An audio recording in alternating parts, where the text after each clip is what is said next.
Hermanos y hermanas de la Iglesia Remanente, saludos en el nombre de Cristo Jesús. Es un privilegio y un gozo de poder venir a ustedes donde quiera que se encuentren. Hoy nuestro estudio se titula El movimiento laico en la profecía y muestra que la obra del Evangelio será terminada por un gran movimiento laico que son los fieles dentro de la Iglesia en el tiempo del fuerte pregón. Pero antes de orar para dar inicio a nuestro estudio, escuchen lo que dice el libro Consejos sobre la obra de la escuela sabática, la página 29 y la página 30. Dice: una luz preciosa ha de resplandecer de la palabra de Dios, y no se atreva nadie a decir qué cosa debe o qué cosa no debe ser expuesta al pueblo en los mensajes de iluminación que Él envíe, apagando así el Espíritu de Dios. Cualquiera que sea su puesto de autoridad, nadie tiene derecho de impedir que la luz llegue al pueblo. Cuando un mensaje viene en el nombre del Señor a su pueblo, nadie puede excusarse de investigar sus pretensiones. Ninguno debe arriesgarse quedándose atrás y asumiendo una actitud de indiferencia y confianza en sí mismo, diciendo: yo sé qué cosa es verdad, estoy satisfecho con mi posición, he tomado ya mi posición y no me dejaré mover de ella, venga lo que viniere. No escucharé el mensaje de este mensajero, porque sé que no puede ser la verdad. Porque siguieron este mismo proceder las iglesias populares, fueron dejadas en tinieblas parciales, y por esto los mensajes del cielo no les han alcanzado. Hermanos, aquí podemos ver que la inspiración advierte que una luz preciosa ha de resplandecer sobre la palabra de Dios, y no se atreva nadie, ni siquiera un sacerdote, un pastor o un anciano, a decir qué cosa debe o qué cosa no debe ser expuesta al pueblo de los mensajes de iluminación que Él envíe, apagando así el Espíritu de Dios. Dios quiere seguir adelante con la luz de la verdad presente. Ha dicho: a la ley y al testimonio, si no hablaren conforme a esto, es porque no les ha amanecido.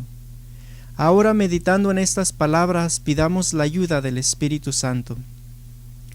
Padre que estás en los cielos, te damos gracias por la sangre que derramó Cristo en el Calvario por nuestros pecados.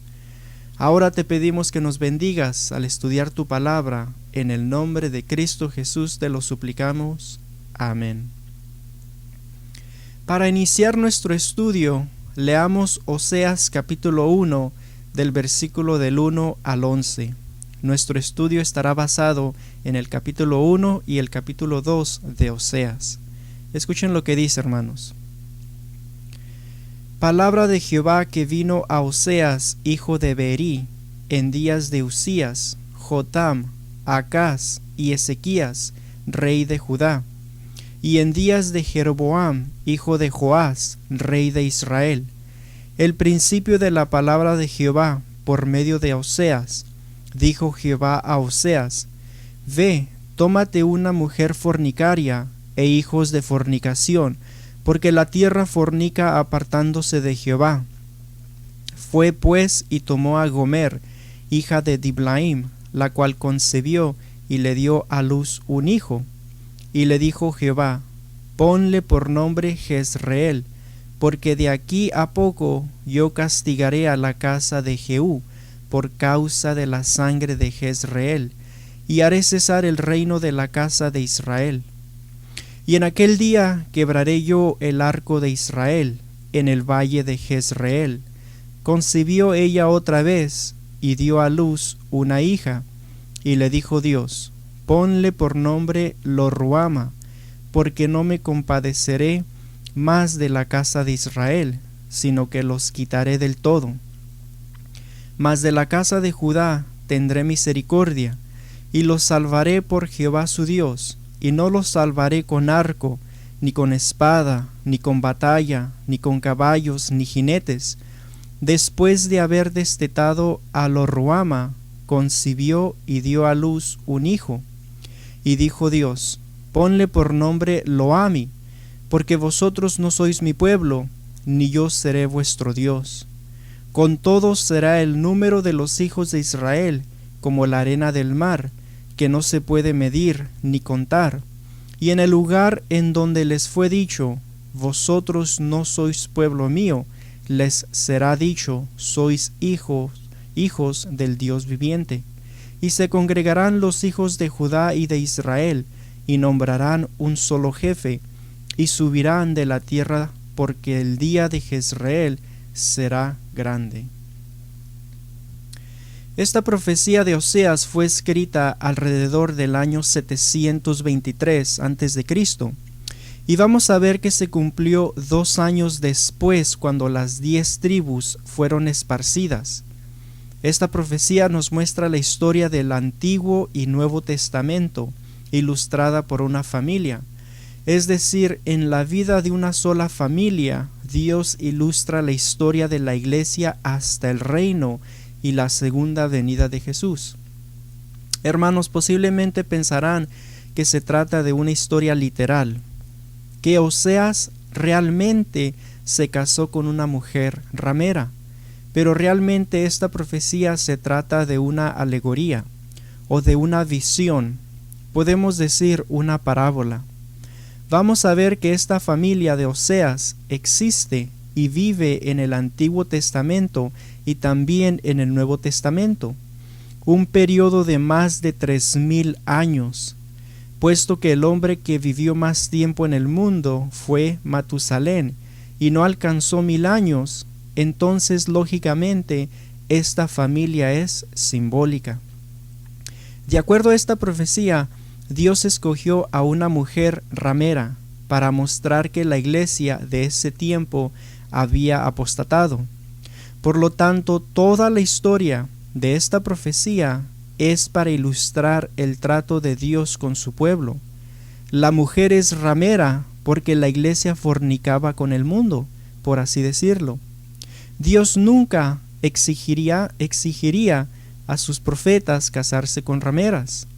Por ejemplo, en 1 Corintios 6, versículo 16, allí Pablo dice que el que se une con una ramera, los dos llegan a ser una sola carne. También en Levítico, capítulo 21, versículo del 13 al 15, dice esto: tomará por esposa a una mujer virgen. No tomará viuda, ni repudiada, ni infame, ni ramera, sino tomará de su pueblo una virgen por mujer, para que no profane su descendencia en sus pueblos, porque yo Jehová soy el que los santifico. Se ve aquí, hermanos, que los hombres santos y prominentes de Dios habían de casarse con vírgenes. Mas aún veremos que esta historia cubre un periodo de más de 3000 años, y claramente ningún hombre, ninguna familia literal existió durante tanto tiempo. En esta historia, aunque las 10 tribus fueron esparcidas mediante un reavivamiento y una reforma, Dios revela su plan para juntar a su pueblo en estos últimos días. En esta profecía, Él autoriza un movimiento laico, puesto que los planes de Dios nunca fracasan. Lo que el Israel antiguo no logró, el Israel moderno logrará mediante los 144,000. Primeramente veremos en esta profecía que Dios mandó a Oseas que tomara una mujer fornicaria. Dice la Biblia: ve, tómate una mujer fornicaria e hijos de fornicación, porque la tierra fornica apartándose de Jehová. La razón por la que Oseas había de tomar a una mujer de esta clase era porque la tierra se apartaba de Jehová, fornicando con el mundo, por así decirlo. En visión, Oseas tomó esta mujer y con ella tuvo 3 hijos. Dios mismo dio los nombres de los hijos. Con el nacimiento de cada hijo, algunas cosas habían de pasar a su pueblo. Es decir, cada hijo era una señal, una profecía en la que Dios había de castigar a su pueblo en alguna forma. Con el primer hijo, Jezreel, 3 eventos habían de pasar. Con el segundo hijo, Lo-ruama, Dios había de hacer 2 cosas. Y con el tercer hijo, Lo-ami, Dios había de realizar un evento específico. Para repetir, 3 eventos con el primer hijo, 2 con el segundo y un solo acontecimiento con el tercer hijo. Tengan en mente que esta profecía fue dada 2 años antes de que se cumpliera. Los nombres tienen mucho significado. En el Antiguo Testamento, Dios quitó su misericordia de su pueblo a causa de su desobediencia, pero en el Nuevo Testamento el pueblo encuentra misericordia. Continuando, hermanos, ¿cuál es el significado del primer nombre? ¿Y qué cosas específicas habían de pasar? Para encontrar la respuesta tenemos que leer de nuevo Oseas capítulo 1, los versículos del 3 al 5. Y dice: Fue pues y tomó a Gomer, hija de Diblaim, la cual concibió y le dio a luz un hijo. Y le dijo Jehová: Ponle por nombre Jezreel, porque de aquí a poco yo castigaré a la casa de Jehú por causa de la sangre de Jezreel, y haré cesar el reino de la casa de Israel. Y en aquel día quebraré yo el arco de Israel en el valle de Jezreel. He aquí las 3 cosas que habían de pasar. Primero, Jehová había de castigar a la casa de Israel por causa de la sangre de Jezreel. Jezreel, como veremos, representa a los profetas de Dios. Segundo, Dios amenazó hacer cesar el reino de la casa de Israel.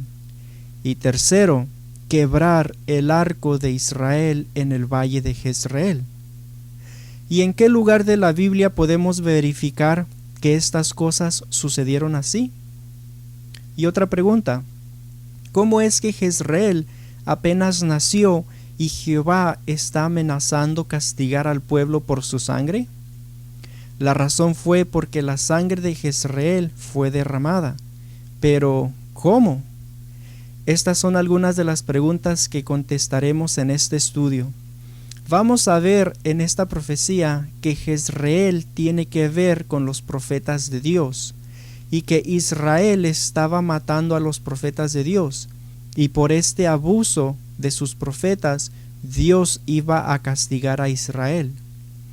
En Primera de Reyes capítulo 18 y el versículo 13 se lee que Jezabel mataba a los profetas de Dios. Luego en Segunda de Reyes capítulo 9 del versículo 5 al 7 vemos que Dios ungió a Jehú para que hiriera la casa de Acab y para que vengara la sangre de los profetas de Dios. Esto lo pueden leer si gustan en los versículos mencionados. Pero, ¿por qué sucedió esto? Obviamente porque la casa de Acab y especialmente Jezabel, su esposa, había matado a muchos de los profetas de Dios. Ahora, mediante la casa de Jehú, según la historia bíblica, Dios castigaba a la casa de Israel por sus rebeliones. Para repetir, hermanos, Jehú, el capitán del ejército, fue la persona a quien Dios ungió rey para destruir a los que habían matado a los profetas, sobre todo a la familia de Acab. Consideremos, por ejemplo, este pasaje de la Biblia que se encuentra en Segunda de Reyes, capítulo 9. Segunda de Reyes, capítulo 9, y vamos a estar mirando el versículo 7, el versículo 13 y el versículo 24. Dice: Herirás la casa de Acab, tu señor, para que yo vengue la sangre de mis siervos los profetas, y la sangre de todos los siervos de Jehová, de la mano de Jezabel. versículo 13, dice: Entonces cada uno tomó apresuradamente su manto y lo puso debajo de Jehú en un trono alto, y tocaron corneta y dijeron: Jehú es rey. Ahora el versículo 24. Pero Jehú entesó su arco e hirió a Joram entre las espaldas, y la saeta salió por su corazón, y él cayó en su carro. Hermanos, ustedes pueden leer todo el capítulo si gustan, y encontrarán que Dios castigó a la casa de Israel. También notaremos que Dios empezó a cumplir su promesa de hacer cesar el reino de la casa de Israel. Y la razón fue porque las 10 tribus se apartaban cada vez más de Jehová, adorando a ídolos y haciendo muchas abominaciones en la presencia de Jehová. Este evento está registrado en Segunda de Reyes, capítulo 10 y el versículo 32. Y noten lo que dice. Dice: En aquellos días comenzó Jehová a cercenar el territorio de Israel, y los derrotó a Hazael por todas las fronteras. Aquí podemos ver que Dios empezó a talar o hacer cesar la casa de Israel a causa de su rebelión. Ahora pasemos al tercer acontecimiento vinculado con el nombre de Jezreel, el primer hijo de Oseas, y este evento de quebrar el arco de Israel. ¿Qué es el arco de Israel? Noten de nuevo el versículo 5 de Oseas capítulo 1. Dice: Y en aquel día quebraré yo el arco de Israel en el valle de Jezreel. El arco, hermanos, es una arma, y esta profecía tiene que ver con el poder militar de la nación. Dios había de romper el poder militar de la nación, porque la nación, en lugar de confiar en Dios, confiaba en sus líderes humanos, en los príncipes del ejército, los hijos del rey. Pero, ¿cómo ocurrió esto? Bueno, para encontrar la respuesta, leamos Segunda de Reyes, capítulo 10, del versículo del 1 al 7. Y escuchen lo que dice. Tenía Acab en Samaria 70 hijos, y Jehú escribió cartas y las envió a Samaria, a los principales de Jezreel, a los ancianos y a los ayos de Acab, diciendo: Inmediatamente que lleguen estas cartas a vosotros, los que tenéis a los hijos de vuestro señor, y los que tienen carros y gente de a caballo, la ciudad fortificada y las armas, escoged al mejor y al más recto de los hijos de vuestro señor, y ponedlo en el trono de su padre, y pelead por la casa de vuestro señor. Pero ellos tuvieron gran temor, y dijeron: He aquí, 2 reyes no pudieron resistirle. ¿Cómo le resistiremos nosotros? Y el mayordomo, el gobernador de la ciudad, los ancianos y los ayos enviaron a decir a Jehú: Siervos tuyos somos, y haremos todo lo que nos mandes. No elegiremos por rey a ninguno, haz lo que bien te parezca. Él entonces les escribió la segunda vez, diciendo: Si sois míos y queréis obedecerme, tomad las cabezas de los hijos varones de vuestro señor, y venid a mí mañana, a esta hora, a Jezreel. Y los hijos del rey, 70 varones, estaban con los principales de la ciudad, que los criaban. Cuando las cartas llegaron a ellos, tomaron a los hijos del rey, y degollaron a los 70 varones, y pusieron sus cabezas en canastas, y se las enviaron a Jezreel. Esto fue un evento muy serio, hermanos. Esta fue la forma que Dios, mediante Jehú, ocasionó la muerte de los 70 hijos del rey Acab, o sea, los príncipes, los que habían de ser líderes del ejército. En otras palabras, Dios quebró el poder militar de la nación. Escuchen ahora el versículo 17 de Segunda de Reyes capítulo 10. Y dice: y luego que Jehú hubo llegado a Samaria, mató a todos los que habían quedado de Acab en Samaria, hasta exterminarlos conforme a la palabra de Jehová que había hablado por Elías. Repasando brevemente, hermanos, vemos que con el nacimiento del primer hijo, Jezreel, Dios castigó a Israel por la sangre de los profetas. Luego Dios amenazó hacer cesar a la casa de Israel y comenzó a cortarlos. El tercer evento fue el quebrar el arco, o sea, el poder militar de la nación. Aquí, hermanos, en el libro de Primera y Segunda de Reyes, hemos visto que la palabra de Dios se cumplió perfectamente. Bueno, pasemos al segundo hijo. Escuchen los versículos 6 y 7 de Oseas capítulo 1. Y dice: concibió ella otra vez y dio a luz una hija, y le dijo Dios: ponle por nombre Lo-ruhama, porque no me compadeceré más de la casa de Israel, sino que los quitaré del todo. Mas de la casa de Judá tendré misericordia, y los salvaré por Jehová su Dios, y no los salvaré con arco, ni con espada, ni con batalla, ni con caballos, ni jinetes. Oseas en esta visión engendró a otro hijo, esta vez a una hija, y Dios mismo le puso el nombre de Lo-ruhama. Hermanos, si su Biblia tiene un margen central, se verá que el nombre Lo-ruhama significa no teniendo misericordia. Es decir, Dios castigaba a su pueblo para inducirles a que se arrepintieran, pero si no se arrepentían, entonces Jehová quitaría su misericordia de la casa de Israel. Noten, hermanos, que Dios prometió hacer dos cosas con el nacimiento de esta hija. Primero, Dios quitaría del todo a Israel, o sea, a las 10 tribus. Y segundo, Dios iba a salvar a Judá, las 2 tribus, en una forma muy especial. Es decir, ni con espada, ni con jinete, ni con caballos, ni con batalla. En Segunda de Reyes, capítulo 17, encontramos el primer evento. Noten lo que dice, hermanos, en Segunda de Reyes, capítulo 17, y vamos a estar mirando los versículos del 18 al 24.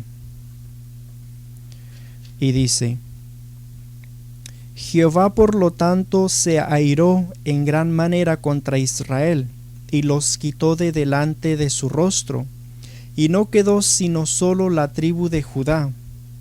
Mas ni aun Judá guardó los mandamientos de Jehová su Dios, sino que anduvieron en los estatutos de Israel, los cuales habían ellos hecho. Y desechó Jehová a toda la descendencia de Israel, y los afligió, los entregó en manos de saqueadores, hasta echarlos de su presencia. Porque separó a Israel de la casa de David, y ellos hicieron rey a Jeroboam, hijo de Nabat, y Jeroboam apartó a Israel de en pos de Jehová, y les hizo cometer gran pecado. Y los hijos de Israel anduvieron en todos los pecados de Jeroboam, que él hizo, sin apartarse de ellos, hasta que Jehová quitó a Israel de delante de su rostro, como él lo había dicho por medio de todos los profetas, sus siervos. E Israel fue llevado cautivo de su tierra a Asiria hasta hoy. Y trajo el rey de Asiria gente de Babilonia, de Cuta, de Ava, de Hamath y de Sepharvaim, y los puso en las ciudades de Samaria, en lugar de los hijos de Israel, y poseyeron a Samaria, y habitaron en sus ciudades. Aquí, hermanos, tenemos registrado la forma en que Dios cumplió su promesa, quitando de delante de sí a la casa de Israel del todo, porque ellos no se arrepentían. Es un hecho maravilloso cómo se cumplió esta promesa de Dios. En la Biblia, los libros de Primera y Segunda de Reyes aparecen antes del libro de Oseas, y eso puede confundir a muchos, pero cuando se comprende que la Biblia no está arreglada en un orden cronológico, resulta fácil comprender que la profecía de Oseas fue dada antes de que se escribieran estos hechos en Primera y Segunda de Reyes. Bueno, el segundo hecho para cumplirse fue la liberación de la casa de Judá en forma especial. ¿Cómo ocurrió esto? Bueno, el evento queda registrado en Segunda de Reyes, capítulo 19. En esta escena, la nación de Asiria, que había destruido a las 10 tribus de Israel, había regresado otra vez para destruir a las 2 tribus de la casa de Judá. Pero puesto que Jehová había prometido salvar a Judá, no se llevó a cabo. Escuchen la cita, hermanos, se encuentra en Segunda de Reyes, capítulo 19, el versículo 15, y dice: Y oró Ezequías delante de Jehová, diciendo: Jehová, Dios de Israel, que moras entre los querubines, solo tú eres Dios de todos los reinos de la tierra. Tú hiciste el cielo y la tierra. Aquí el rey Sennacherib había enviado a sus ejércitos para destruir a la casa de Judá, pero en contra de él se hallaba la promesa de Dios dada en Oseas capítulo 1 versículo 7. Leamos por lo tanto el versículo 35 del mismo capítulo para ver lo que pasó. Como ya mencionamos este versículo 15, aquí Ezequías está orando, pidiendo que Dios lo salve. Y ahora noten el versículo 35 de Segunda de Reyes capítulo 19, y dice: Y aconteció que aquella misma noche salió el ángel de Jehová, y mató en el campamento de los asirios a 185,000, y cuando se levantaron por la mañana, he aquí que todo era cuerpos de muertos. De esta manera Jehová cumplió exactamente su promesa, salvó a Judá, pero no con ejércitos, ni con batalla, ni con espada, sino mediante su ángel. Un solo ángel salió, y por la mañana el ejército enemigo de 185,000 personas quedó destruido. Oh hermanos, qué maravilloso es el poder de Jehová y de sus ángeles, y lo podemos mirar en esta profecía. Ahora continuemos con el tercer hijo. Tengan en mente, hermanos, que la visión todavía se halla en la historia del Antiguo Testamento, donde Jehová castigaba a su pueblo a causa de sus iniquidades. Las 10 tribus han sido esparcidas y solo quedan la casa de Judá, de la cual acabamos de leer. Pero, ¿qué pasó con Judá? ¿Se mantuvo firme y fiel al Señor? ¿O será que también Dios tuvo que rechazarlos? Bueno, el símbolo del tercer hijo nos dará la respuesta. Escuchen los versículos 8 y versículo 9 de Oseas capítulo 1. Y dice: Después de haber destetado a Lo-ruhama, concibió y dio a luz un hijo. Y dijo Dios: Ponle por nombre Lo-ammi, porque vosotros no sois mi pueblo, ni yo seré vuestro Dios. Bueno, con el nacimiento del tercer hijo, Dios vuelve a escoger el nombre. El Señor dice: Ponle por nombre Lo-ammi. Ahora, hermanos, ¿qué significa Lo-ammi? En el margen de su Biblia se ve que el nombre significa no mi pueblo. Tengan en mente, hermanos, que mientras la casa de Israel estaba esparcida, Dios todavía guardaba la casa de Judá como su pueblo. Pero lamentablemente ellos también cometieron abominaciones hasta que Dios dijo: Vosotros ya no sois mi pueblo. Este triste evento es lo que fue prefigurado en el nombre Lo-ammi, el tercer hijo simbólico de Oseas, y se cumplió cuando ellos rechazaron a Cristo y mataron a Esteban. De esta manera trajeron al fin el periodo profético de gracia mencionado en el capítulo 9 de Daniel. También en Mateo capítulo 23, versículo 37 y 38, la Biblia registra esta tragedia en una lamentación de Jesús. Escuchen lo que dice Mateo capítulo 23, versículo 37 y 38. Dice: Jerusalén, Jerusalén, que matas a los profetas y apedreas a los que te son enviados. ¿Cuántas veces quise juntar a tus hijos, como la gallina junta sus polluelos debajo de las alas, y no quisiste? He aquí vuestra casa os es dejada desierta. Esta lamentación de Jesús significa que desde ese tiempo, en el templo de los judíos, o sea, la presencia de Dios ya no se manifestaría. Dios abandonó a ese pueblo por su rebelión e iniquidad. Cuando crucificaron a Cristo, mataron a sus discípulos y apedrearon a Esteban, sellaron así su destino fatal. Y en estas palabras de Jesús se cumplió lo dicho en la alegoría del hijo de Oseas, llamado Lo-Ami, o sea, no más mi pueblo. El tercer hijo nos lleva hasta la cruz, el fin del Antiguo Testamento y del periodo típico. La historia del pueblo de Dios, su iglesia, como vamos a ver, continúa en el Nuevo Testamento, en el capítulo 2 de Oseas. Una vez más, hermanos, esta profecía no se trata de una familia literal, sino simbólica. La historia de la iglesia representada por esta familia cubre un periodo muy grande. De hecho, sigue hasta el fin del Nuevo Testamento. Consideremos ahora el versículo 10 de Oseas capítulo 1. Dice: Con todo será el número de los hijos de Israel, como la arena del mar, que no se puede medir ni contar.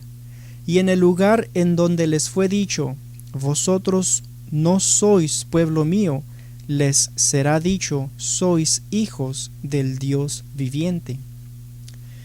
Aquí tenemos algo muy interesante. Noten que Dios ya rechazó a ambas casas de Israel, o sea, a las 10 tribus de Israel y también las 2 tribus de Judá, de modo que no tiene un pueblo. Sin embargo, el Señor dice: con todo el número de los hijos de Israel será como la arena del mar, que no se puede medir ni contar. Qué interesante es esto, ¿verdad, hermanos? Más aún el versículo 11 dice esto. Escuchen lo que dice el versículo 11. Y se congregarán los hijos de Judá y de Israel, y nombrarán un solo jefe, y subirán de la tierra, porque el día de Jezreel será grande. Ahora que Israel no constituye el pueblo de Israel, la pregunta surge: ¿cómo puede cumplirse esta declaración que el número de los hijos de Israel va a ser como la arena del mar? Bueno, vamos a ver que esto realmente se cumple en el Nuevo Testamento. Aunque en el Antiguo Testamento Dios los rechazó, mediante los que aceptaron a Jesús, Dios había de tener un pueblo una vez más, el Israel moderno en el Nuevo Testamento. Y de estos Dios había de tener misericordia, y mediante ellos los propósitos de Dios habían de seguir adelante y sin fracaso. Estas citas que vamos a leer confirman esta verdad. Por ejemplo, tenemos esta cita en Primera de Pedro, capítulo 2, versículo 10. Y noten lo que dice la palabra de Dios. Dice: Vosotros que en otro tiempo no erais pueblo, pero que ahora sois pueblo de Dios, que en otro tiempo no habíais alcanzado misericordia, pero ahora habéis alcanzado misericordia. También tenemos otra cita que se encuentra en Romanos capítulo 9, versículo del 24 al 33. Y noten lo que dice esto, hermanos. a los cuales también ha llamado, esto es, a nosotros, no solo de los judíos, sino también de los gentiles. Como también en Oseas dice, llamaré pueblo mío al que no era mi pueblo, y a la no amada, amada. Y en el lugar donde se les dijo, vosotros no sois pueblo mío, allí serán llamados hijos del Dios viviente.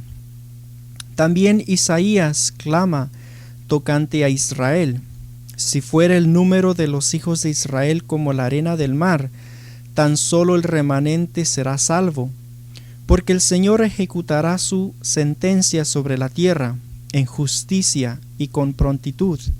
Y como antes dijo Isaías, si el Señor de los ejércitos no nos hubiera dejado descendencia, como Sodoma habríamos venido a ser, y a Gomorra seríamos semejantes. ¿Qué pues diremos? ¿Que los gentiles que no iban tras la justicia han alcanzado la justicia?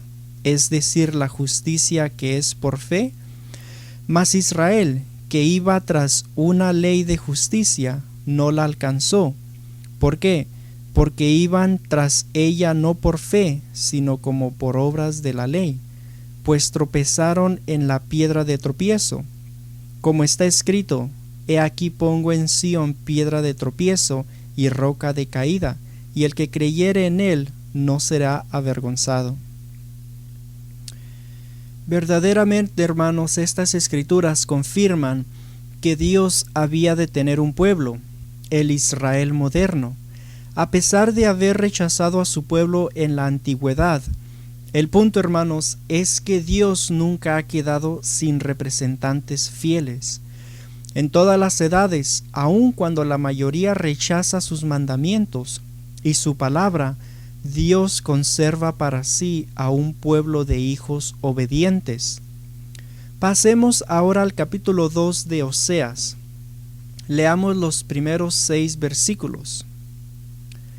Dice, Oseas capítulo 2: Decid a vuestros hermanos a mí, y a vuestras hermanas Ruama. Contended con vuestra madre, contended, porque ella no es mi mujer, ni yo su marido.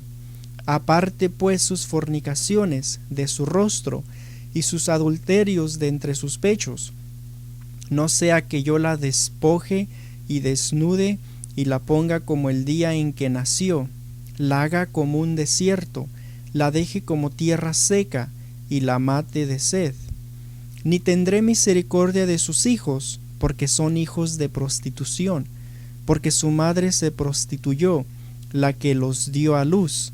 Se deshonró porque dijo, iré tras mis amantes que me dan mi pan, y mi agua, y mi lana, y mi lino, mi aceite, y mi bebida.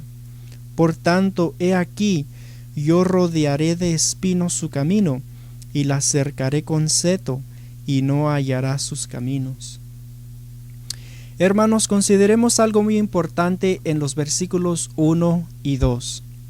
Dice la palabra de Dios, decid a vuestros hermanos a mí, y a vuestras hermanas Ruama. ¿Qué observan aquí, hermanos? Bueno, en primer lugar podemos ver que los nombres han cambiado, y por consiguiente también su significado.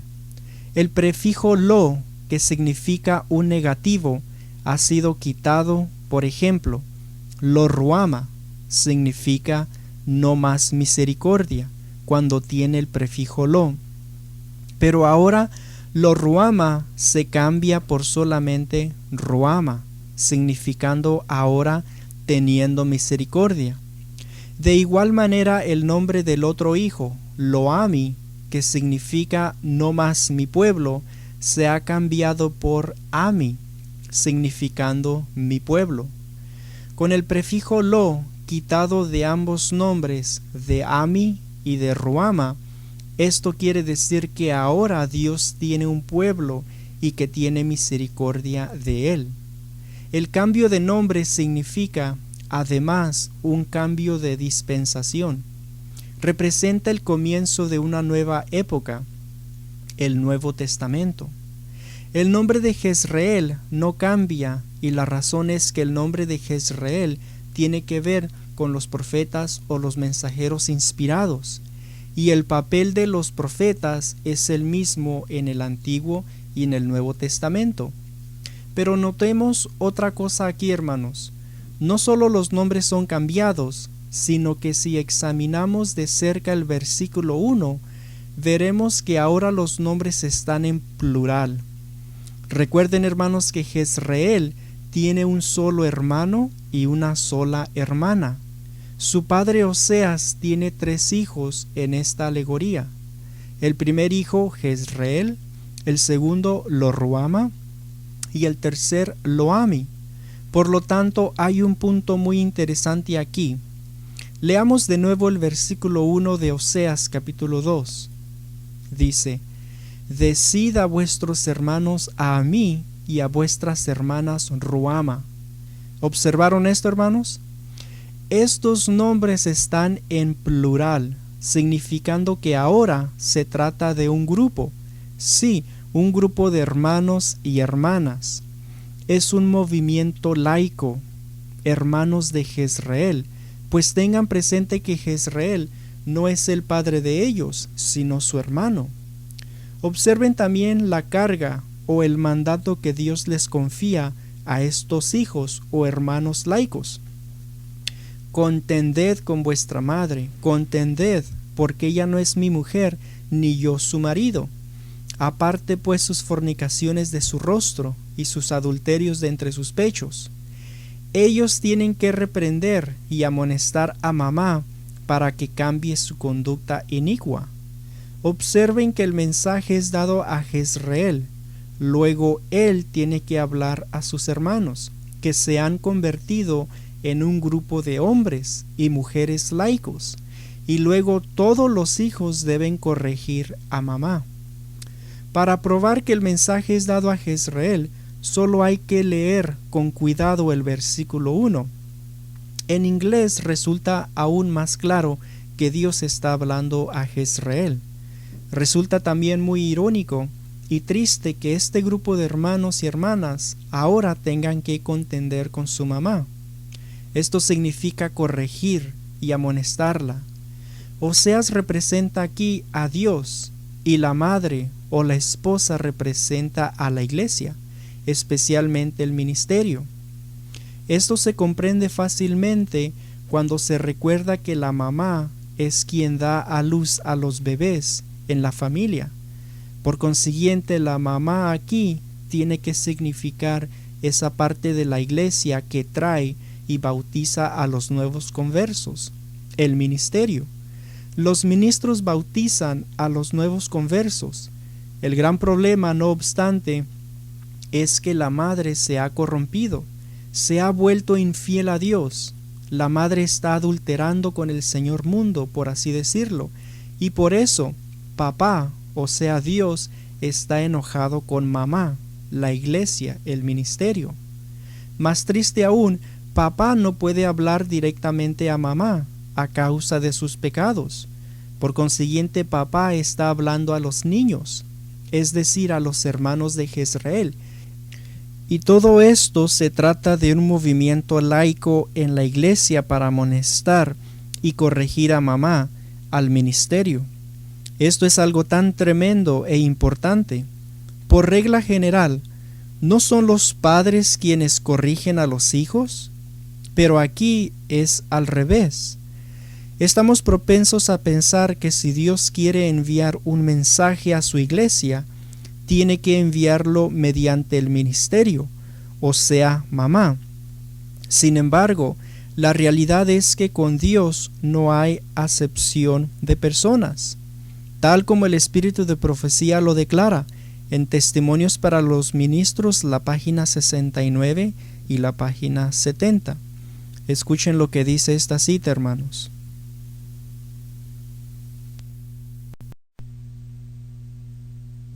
Dice esto: pero vemos que el Dios del cielo a veces comisiona a los hombres a enseñar aquello que es considerado como contrario a las doctrinas establecidas, debido a que los que una vez eran los depositarios de la verdad se manifestaron infieles a su sagrado cometido. El Señor escogió a otros que habrían de recibir los brillantes rayos del sol de justicia y que defenderían verdades que no estaban de acuerdo con las ideas de los dirigentes religiosos. Y entonces estos conductores, en la ceguera de sus mentes, dan pleno curso a lo que consideran justa indignación contra los que han puesto a un lado fábulas acariciadas. Actúan como hombres que han perdido la razón. No tienen en cuenta la posibilidad de que ellos mismos no hayan entendido correctamente la palabra.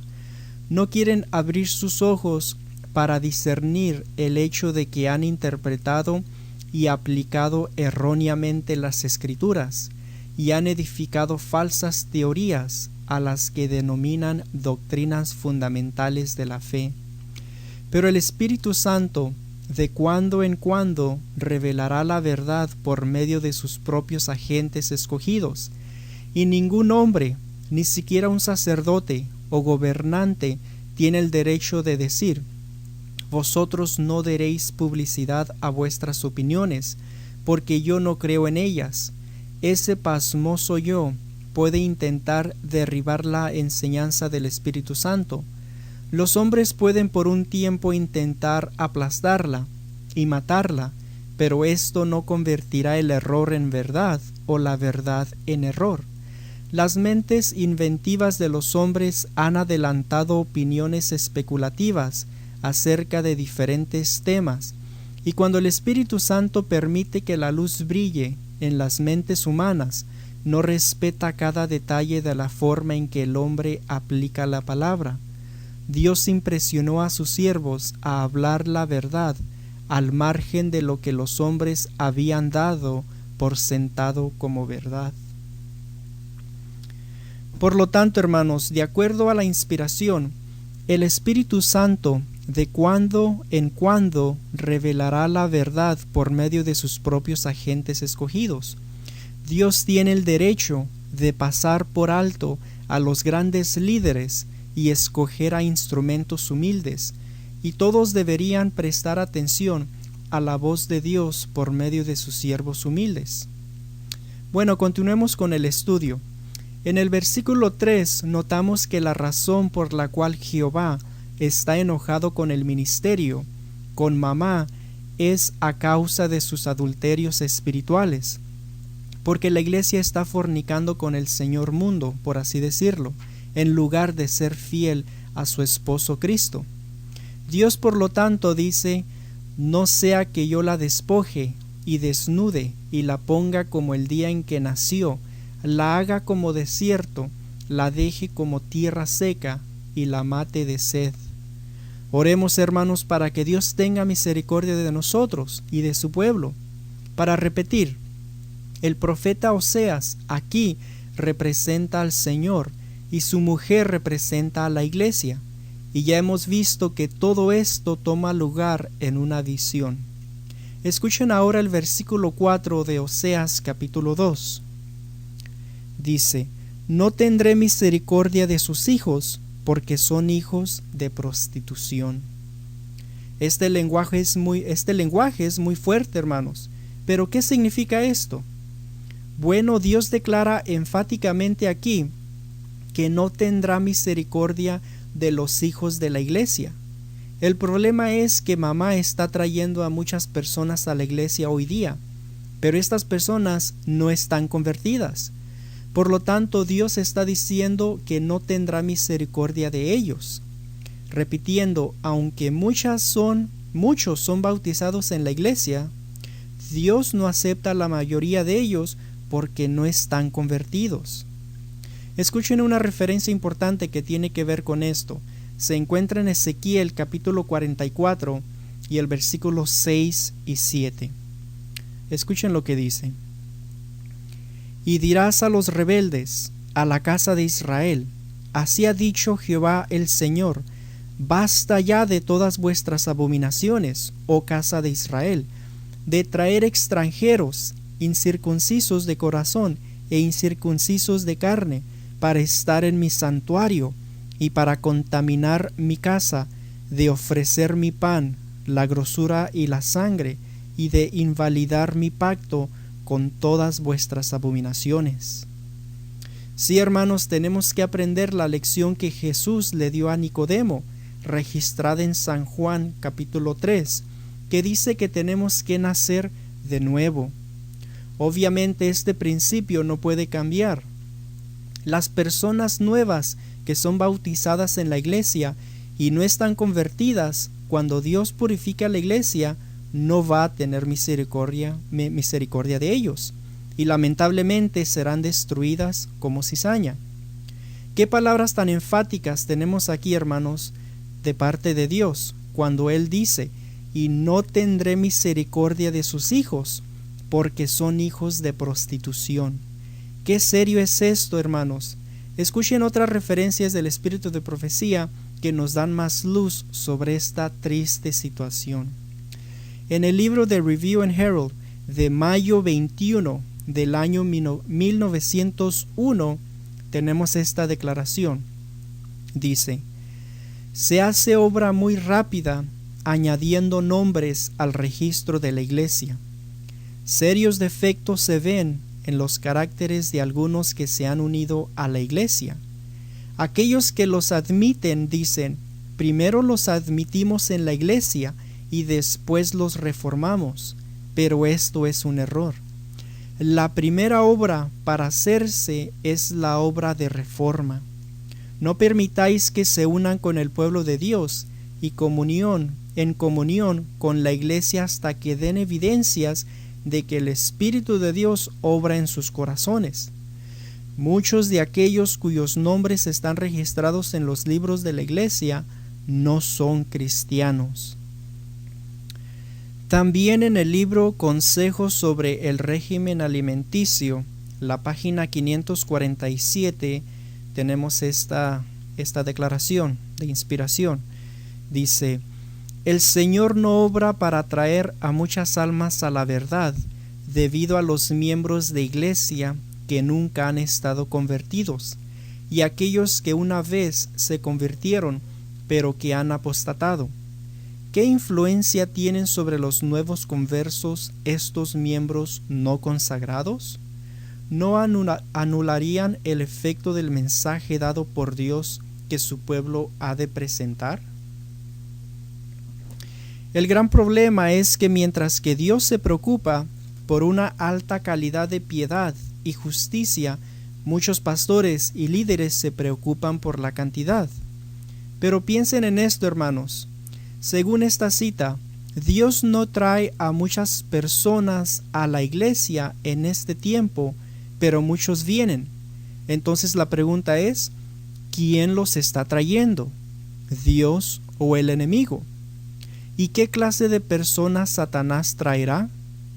Por supuesto, el enemigo trae solamente cizaña para corromper la iglesia y mantenerla en la condición laodicense en que se encuentra, y además para rechazar la verdad cuando Dios envía mensajes y verdad a su iglesia. Por lo tanto, hermanos, ¿qué es lo que más necesitamos en este tiempo? Escuchen lo que dice Mensajes Selectos, tomo 1, la página 141. Dice: la mayor y más urgente de todas nuestras necesidades es la de un reavivamiento de la verdadera piedad en nuestro medio. Procurarlo debiera ser nuestra primera obra. Hermanos, oremos para lograr obtener esta verdadera piedad. Bueno, continuando con nuestro estudio, leamos los versículos del 4 al 10 de Oseas capítulo 2. Dice: ni tendré misericordia de sus hijos, porque son hijos de prostitución, porque su madre se prostituyó, la que los dio a luz, se deshonró, porque dijo: iré tras mis amantes que me dan mi pan, y mi agua, mi lana, y mi lino, mi aceite, y mi bebida. Por tanto, he aquí, yo rodearé de espinos su camino, y la cercaré con seto, y no hallará sus caminos. Seguirá a sus amantes, y no los alcanzará, los buscará, y no los hallará. Entonces dirá: iré y me volveré a mi primer marido, porque mejor me iba entonces que ahora. Y ella no reconoció que yo le daba el trigo, el vino y el aceite, y que le multipliqué la plata y el oro que ofrecían a Baal. Por tanto yo volveré y tomaré mi trigo a su tiempo, y mi vino y su sazón, y quitaré mi lana y mi lino que había dado para cubrir su desnudez. Y ahora descubriré yo su locura delante de los ojos de sus amantes, y nadie la librará de mi mano. Aquí, hermanos, el Señor amenaza castigar a la iglesia, porque lamentablemente la iglesia se preocupa más de cosas materiales. Es una triste realidad que muchos de nuestros líderes se preocupan más por el dinero que por la espiritualidad de la gente, y Dios dice que va a permitir que muchos castigos caigan sobre la iglesia. Aunque en el Antiguo Testamento Dios castigó severamente a su iglesia por su maldad, en el Nuevo Testamento la iglesia de Dios todavía está haciendo maldad. La iglesia todavía sigue fornicando con el señor mundo, aprendiendo y practicando las fiestas y costumbres paganas. Hermanos, pasemos ahora a los versículos 11 y 12 de Oseas capítulo 2. Dice: haré cesar todo su gozo, sus fiestas, sus nuevas lunas y sus días de reposo, y todas sus festividades, y haré talar sus vides y sus higueras, de las cuales dijo: mis salarios son, salario que me han dado mis amantes, y las reduciré a un matorral, y las comerán las bestias del campo. Estos versículos representan más castigos para una iglesia rebelde. El apartarse de Dios fue la causa de que la iglesia primitiva perdiera su camino, perdiera sus posesiones, incluso sus días de fiesta, sus lunas nuevas, sus sábados y sus fiestas solemnes, como en el sentido antitípico.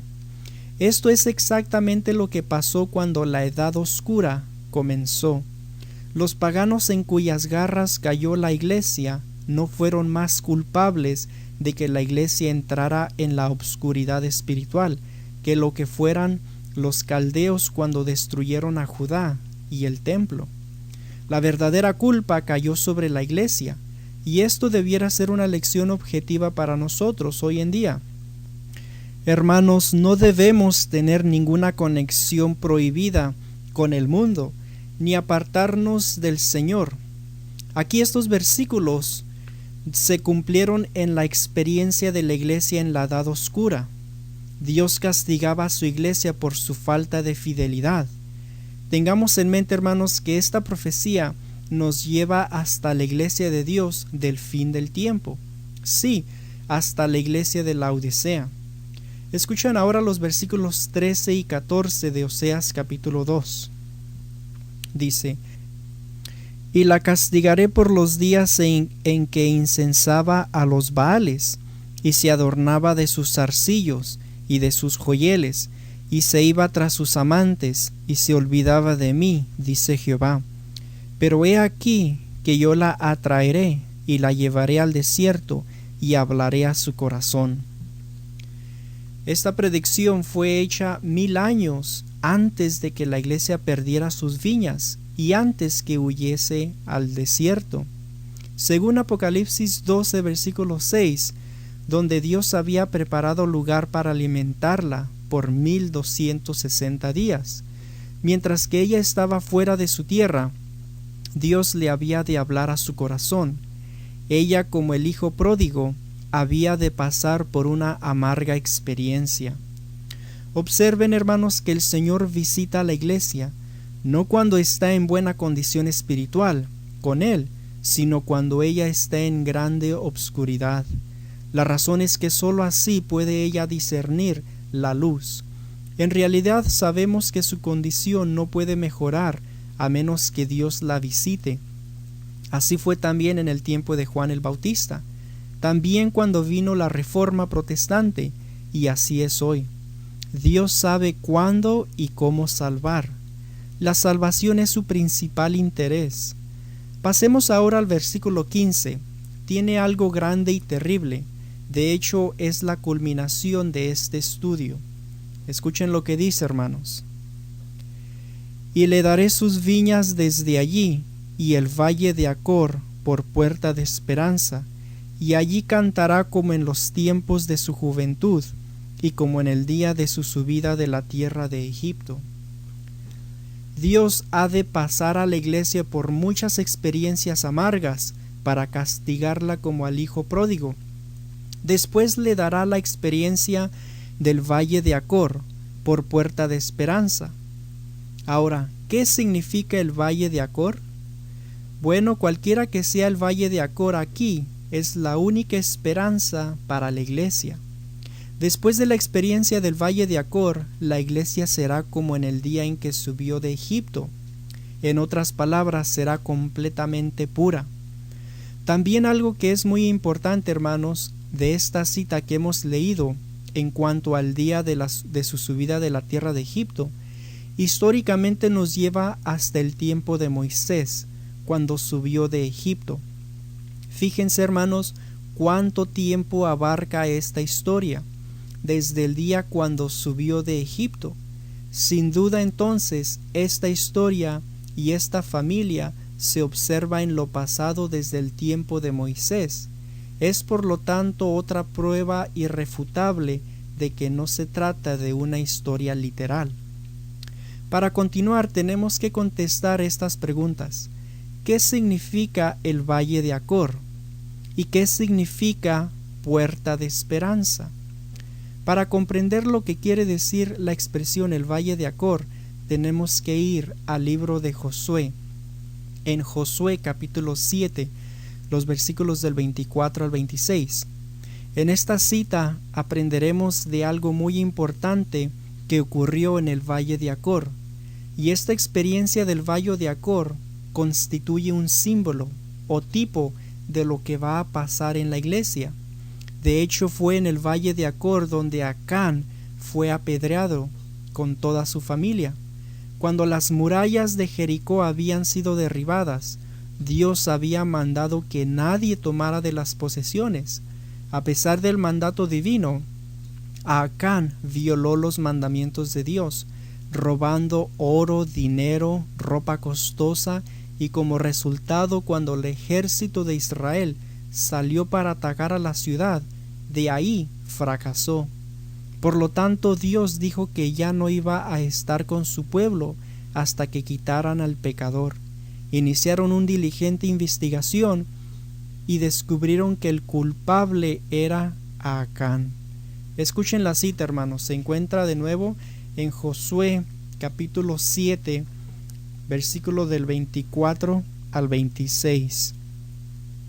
Y dice: Entonces Josué y todo Israel con él tomaron a Acán, hijo de Zera, el dinero, el manto, el lingote de oro, sus hijos, sus hijas, sus bueyes, sus asnos, sus ovejas, su tienda y todo cuanto tenía, y lo llevaron todo al valle de Acor. Y le dijo Josué: ¿Por qué nos has turbado? Túrbete Jehová en este día. Y todos los israelitas los apedrearon y los quemaron después de apedrearlos, y levantaron sobre él un gran montón de piedras que permanece hasta hoy. Y Jehová se volvió del ardor de su ira, y por esto aquel lugar se llama el Valle de Acor hasta hoy. Entonces, hermanos, el Valle de Acor, en este contexto de Oseas capítulo 2, representa el antitipo de lo que ocurrió en el tiempo de Josué. A Acán, el último pecador, fue quitado de Israel. De igual manera, todos los impíos serán quitados de la iglesia en el tiempo de la purificación de la iglesia. En esta profecía, el Valle de Acor significa la purificación de la iglesia de Laodicea mediante Ezequiel 9. En estudios anteriores hemos estudiado de este grande y terrible evento registrado en Ezequiel 9. Tal como fue literal la muerte de Acán, así también la matanza de Ezequiel 9 en la iglesia remanente será literal. En el libro que se llama Manuscritos Publicados, volumen 1, la página 260, el espíritu de profecía confirma esta verdad. Escuchen lo que dice, hermanos. Dice: estudiad el capítulo 9 de Ezequiel. Estas palabras se cumplirán literalmente, pero con todo, el tiempo está pasando y el pueblo todavía está dormido. Rehúsan humillar sus almas y ser convertidos. El tiempo es corto, Dios está llamando. ¿Escuchará su voz? ¿Recibirá su mensaje y ser convertidos antes que sea demasiado tarde? Bueno, hermanos, como hemos visto, la experiencia del Valle de Acor viene siendo la única puerta de esperanza para la iglesia. Algunas personas pueden hacer la pregunta: ¿por qué Dios tiene que purificar la iglesia? Bueno, en Testimonios para la Iglesia, tomo 5, la página 146, la inspiración nos da la respuesta. Escuchen lo que dice, hermanos. Si la presencia de un solo Acán bastó para debilitar todo el campamento de Israel, podemos sorprendernos ante el escaso éxito que corona nuestros esfuerzos, ahora que cada iglesia y casi cada familia tiene su Acán. Noten, hermanos, si la presencia de un solo Acán fue suficiente para debilitar el campamento entero de Israel, deberíamos ser sorprendidos por el poco éxito que acompaña nuestros esfuerzos cuando cada iglesia y casi cada familia tiene sus Acanes. Pensemos bien en ello, hermanos. Si un solo pecador, un solo Acán, pudo causar la derrota de Israel y peligrar todo el pueblo de Dios, ¿qué no ocurrirá hoy día, cuando cada iglesia y cada familia tiene sus Acanes? Otra pregunta: ¿puede el Señor terminar la obra del Evangelio con un pueblo y un ministerio que está cuitado, miserable, pobre, desnudo, ciego y cree que no tiene necesidad de nada? Dios, hermanos, tiene que purificar la iglesia. De otro modo no puede sobrevivir en el tiempo de angustia de la marca de la bestia. Si los Acanes quedan dentro, seguramente la iglesia perecerá. Hermanos, está llegando el tiempo cuando el Señor vendrá a su templo para purificar a su pueblo. Escuchen lo que dice Malaquías 3, versículo del 1 al 3. Dice: He aquí yo envío mi mensajero, el cual preparará el camino delante de mí, y vendrá súbitamente a su templo el Señor, a quien vosotros buscáis, y el ángel del pacto, a quien deseáis vosotros. He aquí viene, ha dicho Jehová de los ejércitos. ¿Y quién podrá soportar el tiempo de su venida? ¿O quién podrá estar en pie cuando Él se manifieste? Porque Él es como fuego purificador y como jabón de lavadores, y se sentará para afinar y limpiar la plata, porque limpiará a los hijos de Leví, los afinará como el oro y como a plata, y traerá a Jehová ofrenda en justicia.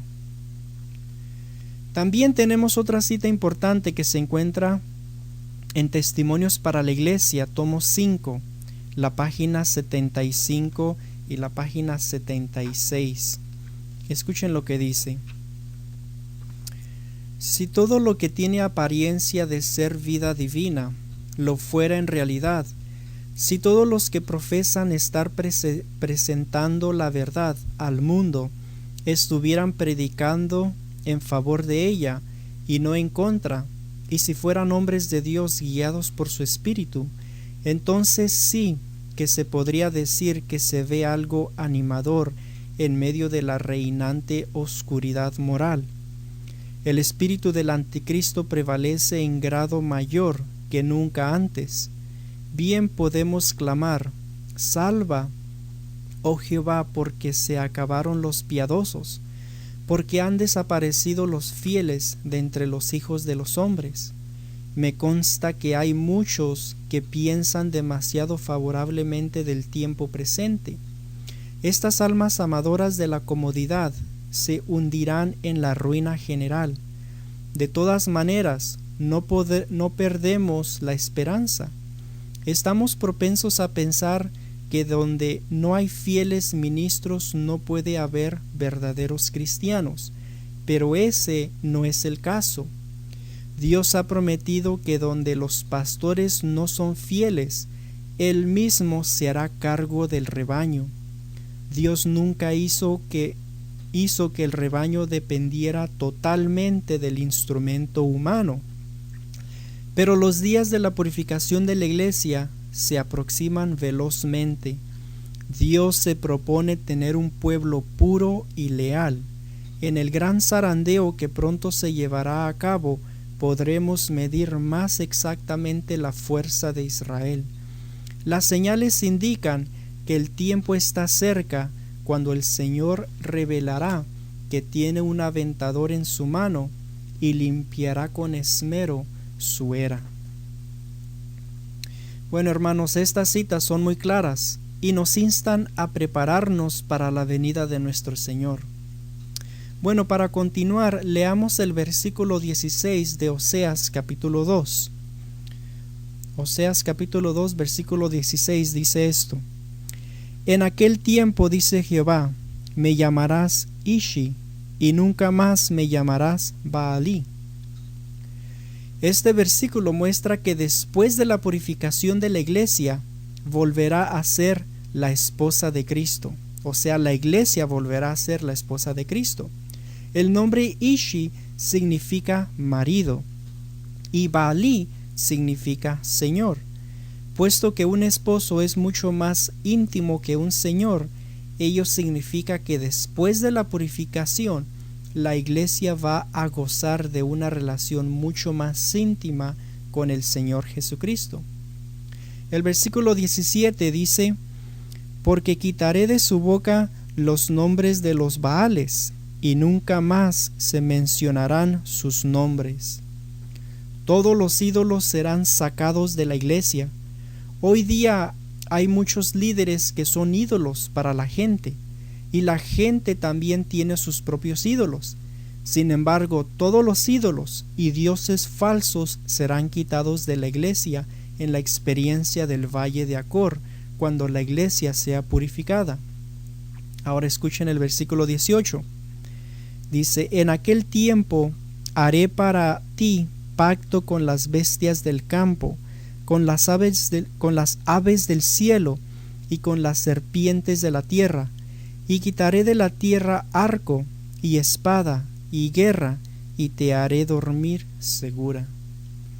Dios hará para su iglesia purificada hasta un pacto con los animales para la protección y bendición de su pueblo. En Profetas y Reyes, la página 223, el espíritu de profecía explica que este pacto se hace en los últimos días de la historia de este mundo, o sea, antes de la segunda venida de Jesús.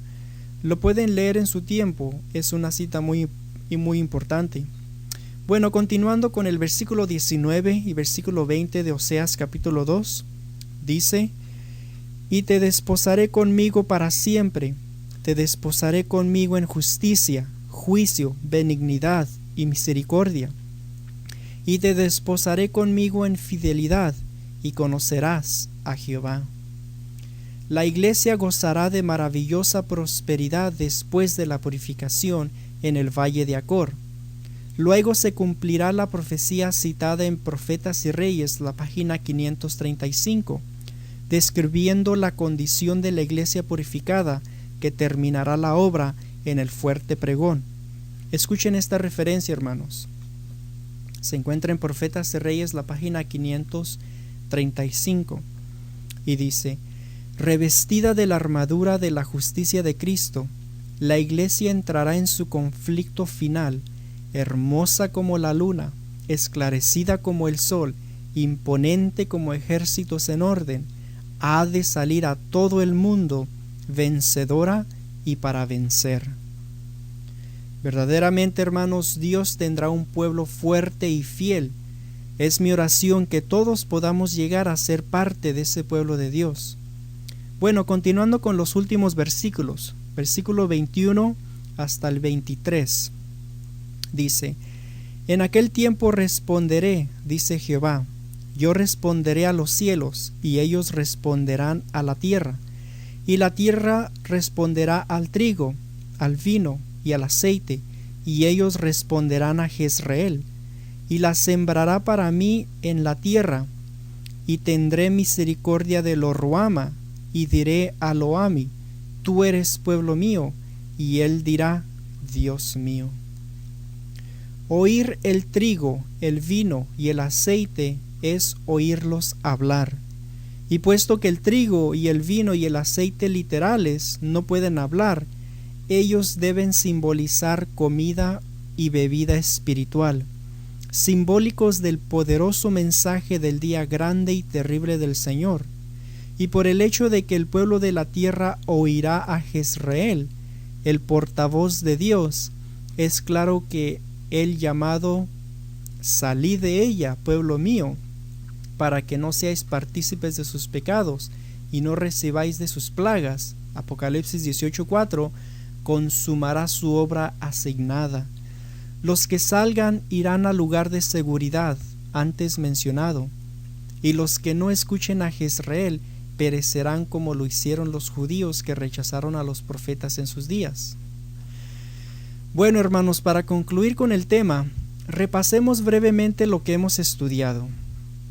Hemos visto a Jezreel, Lo-ruhama y Lo-ami como niños, representando los reinos de Israel y Judá en sus calamidades, una completa pero breve historia de la iglesia del Antiguo Testamento y su pueblo. Luego vemos que las letras Lo son quitadas de los nombres Lo-ruhama y Lo-ami, denotando un cambio de nombres, judíos llamados cristianos, significando misericordia y mi pueblo, en lugar de no misericordia y no mi pueblo. Sin embargo, el nombre de Jezreel permanece igual, y como él representa a los profetas de Dios en todos los tiempos, esto muestra que ellos son descendientes de Jacob, y por consiguiente nosotros debemos oírlos y obedecerlos. La familia como niños representa al pueblo de la iglesia del Antiguo Testamento, y como jóvenes representa a la iglesia del Nuevo Testamento. Muestra que el crecimiento espiritual ha sido hecho a través de la corriente del tiempo, que ahora ellos han crecido capaces de tomar comida sólida y ser verdaderamente los reformadores de la iglesia y los misioneros del mundo. También vemos que la misma madre y el mismo padre, junto con los hijos, representan tanto a la iglesia del Antiguo como a la del Nuevo Testamento, que los descendientes de Jacob son en realidad el antiguo árbol de olivo, según Romanos 11:24, que la única manera que los gentiles pueden entrar al reino es siendo injertados en el antiguo árbol de olivo. Judío o gentil, todos deben unirse si ellos estarán en el reino. Esto puede ser solamente por nuestro propio consentimiento y acción ahora mientras el Espíritu está contendiendo con nosotros y mientras el Señor está listo para hacer la obra. Nadie necesita ser excluido, nadie necesita permanecer tibio, laudicense, a menos que así lo escoja. Mi deseo y esperanza es que todos escojan la vida en lugar de la muerte. Enseguida vemos que la iglesia como un todo, como una familia, se compone de un padre, una madre y de hijos e hijas, que el padre es Dios, que la esposa es el ministerio, los que traen los conversos, que los niños son los laicos. También vemos que la iglesia, la mujer, se casó con el Señor en su juventud, en el día que salió de Egipto, que aunque el ministerio como un todo nunca ha avanzado de una verdad a otra, la iglesia, o sea la esposa, continuó siendo reemplazada por nuevos y sucesivos ministerios, una y otra vez. Y ahora que ella está profundamente en prostitución, obviamente ella será reemplazada otra vez por un nuevo ministerio, y así ella vendrá a ser fiel a nuestro Padre, que esto será consumado al quitar los pecadores de su medio. Entonces le serán dadas sus viñas, y entonces vivirá ella y sus hijos en paz y seguridad. Claramente entonces la prostitución huirá realmente, y este reavivamiento y reforma traídos por este movimiento laico cumplirá su obra asignada. Y así vemos que como resultado de la protesta de los hijos, toda la familia de Dios vivirá felizmente en paz y seguridad para siempre. Queridos hermanos y hermanas, espero que este estudio sea una bendición para ustedes y sus seres queridos. Busquemos al Señor como nunca antes, pues el tiempo es corto y la gracia está por terminar. Que Dios los bendiga y los guarde en su amor es mi deseo y oración. Amén.